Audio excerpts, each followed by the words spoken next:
Ukrainian intelligence operatives destroyed the infrastructure of the key Tver railway station on Russian territory, according to the sources in Ukraine's defense intelligence. As the sources reported, the attack on the station took place around 5 a.m. on August 28th. As seen in the obtained video, explosives were planted under railway tankers that were on the tracks and apparently filled with fuel. Seconds later, a powerful blast occurred through the remote detonation of the charge. The tankers caught fire, with the flames spreading across the entire railway station. A UR source said the strike on the Tver hub station was part of a broader effort to destroy Russia's logistics capabilities in supplying its forces with fuel, ammunition, and personnel. In recent operations, on the night of August 17th, drones of Ukraine's defense intelligence struck the infrastructure of the Lysky Junction railway station in Russia's Voronezh region. On the morning of August 8th, in the settlement of Afipsky, Krasnodar region, a SHUR operation targeted a military unit of Russia's 90th Air Defense Missile Brigade, killing at least 12 soldiers. HUR also disrupted the operations of one of Russia's largest drone manufacturers. And in June, HUR strike drones hit storage facilities for rocket fuel and lubricants at the 1061st Russian Logistics Center in Bryansk. 4 explosions triggered a fire at the oil depot. In a continued effort to weaken Russian military capabilities, Ukraine struck another strategic target. The Special Forces of the Department of Active Operations of the Defense Intelligence of Ukraine struck a Russian radar system that is part of the S-400 surface-to-air missile system in Crimea. The press service of the Defense Intelligence of Ukraine released footage of the operation. On the night of August 28, 2025, the operators of strike drones carried out an attack on the enemy's 91 and N6 radar, which was on active duty. This radar is responsible for detection, tracking, and target designation for missile systems. A fixed-wing drone hit the antenna array of the radar system, which is highly sensitive to damage. With high probability, the installation was rendered inoperative. Disabling this radar station is part of an ongoing campaign to suppress air defenses in Crimea, overseen by the Primary Special Unit. Its operators use strike drones equipped with satellite communication systems, which has enabled them to hit targets at previously unreachable distances. Earlier this month, the unit carried out a series of strikes against radar stations of the 3rd Radio-Technical Regiment of the Russian Armed Forces, which was based on the southern coast of the peninsula in the mountains of Ipetri. In order to protect their sensitive equipment from Ukrainian drones, Russian forces hid it inside special radio-transparent domes, constructed back in Soviet times.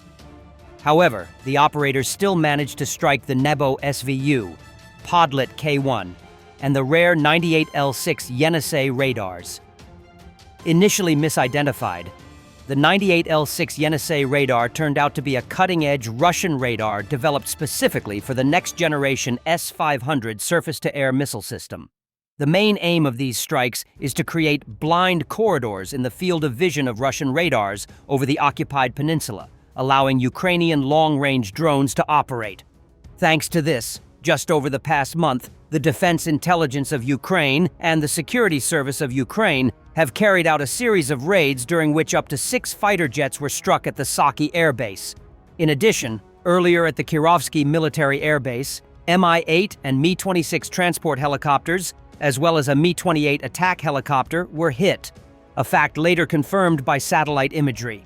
The special units of the Defense Intelligence of Ukraine are also active in other areas of the Russian-Ukrainian war. For instance, last month, footage first appeared showing the combat operations of the Primary Special Unit in the Donetsk region, where intelligence officers struck 2 S-300V missile launchers and 3 48YA-6 K1 Podlet radars. Russian generals will never learn. Their troops have amassed heavy armor on the Kostiantynivka axis and renewed their mechanized offensives. In response, Ukraine's Phoenix Regiment of Unmanned Systems intercepted an assault, taking out a Russian tank with 2 well-executed drone strikes. Russian generals seem unable to come up with any new tactics, relying instead on the same old human wave assaults and heavy armored pushes. These methods have already proven highly ineffective on the battlefield, leading to massive losses of both soldiers and equipment. Each attempt only highlights the lack of flexibility in Russian command and the devastating cost their outdated strategies impose on their own troops. This stubborn approach shows how deeply stuck Moscow's military thinking is, sacrificing lives and machines for little to no gain on the front. Commander of Ukraine's unmanned systems forces, Robert Magyar Brovdi, responded sharply to Hungary's decision to ban him from entering the country where his father was born. "Shove your sanctions and entry ban where the sun doesn't shine, Mr. Dancer on Graves," he said, referring to Prime Minister Orban. "There are enough real Magyars in Hungary. One day, they'll be fed up with you two."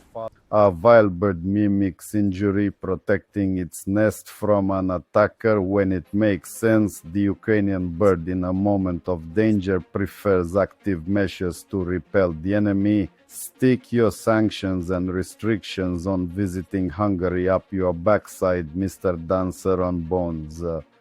I am Ukrainian and will arrive in my father's homeland after you. There are enough true Magyars in Hungary, and someday they will deal with you. As for the Schengen restrictions, don't take on more than you can handle. Your humor is strange, and your special agents are not in the top 10. So for now, get in line. As for the populism around the mentioned threats to Hungary's sovereignty, keep selling this to the local lumpen while it still exists in some quantity and buys into that blah blah. But remember the black and white position of an ethnic Hungarian, a Ukrainian military officer, commander of the birds of the armed forces of Ukraine.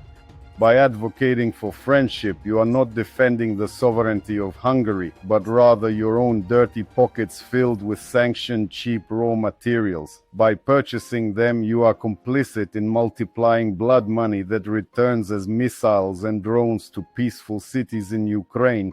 And only today, August 28, 2025, dozens of Ukrainians were killed in Kyiv. Your hands are elbow deep in Ukrainian blood, and we will remember that. No claims to politics, just a reaction from a serviceman, a citizen of Ukraine, to the statement you released. Eyes and sting, wormy horror.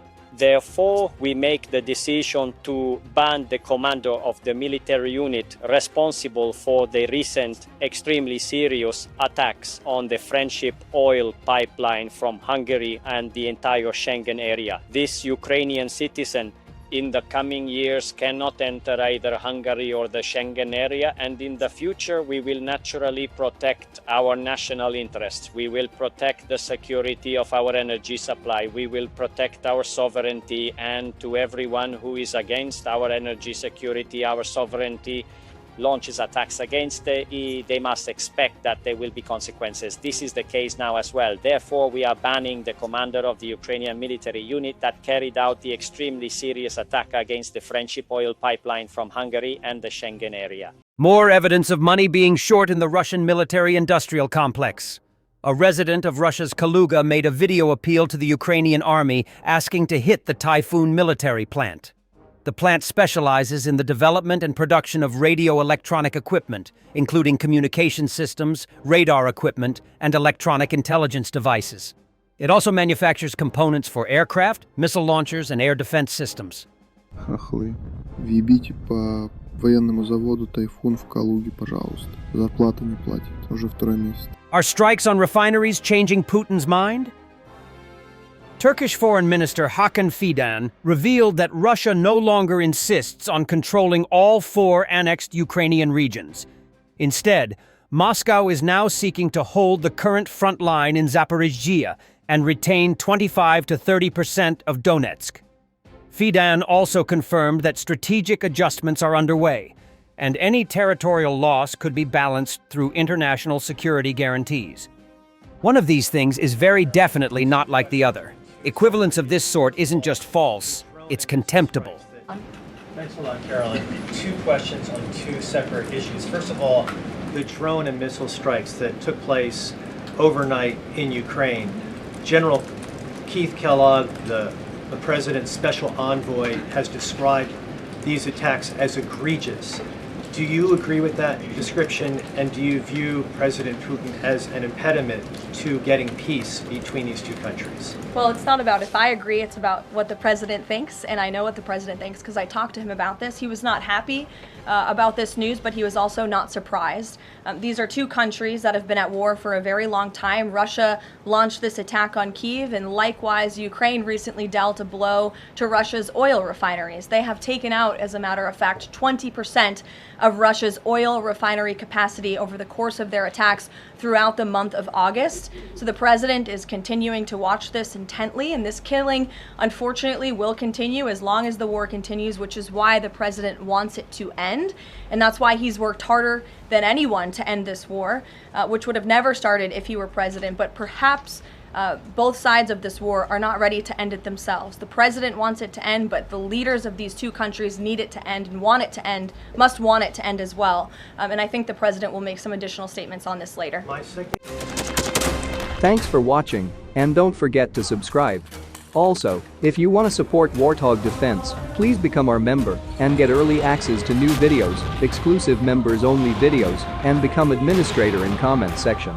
The membership link is in the description. Rescues every day. We had a guy last week at 6 rescues in 6 days. You know, he's doing the job every day.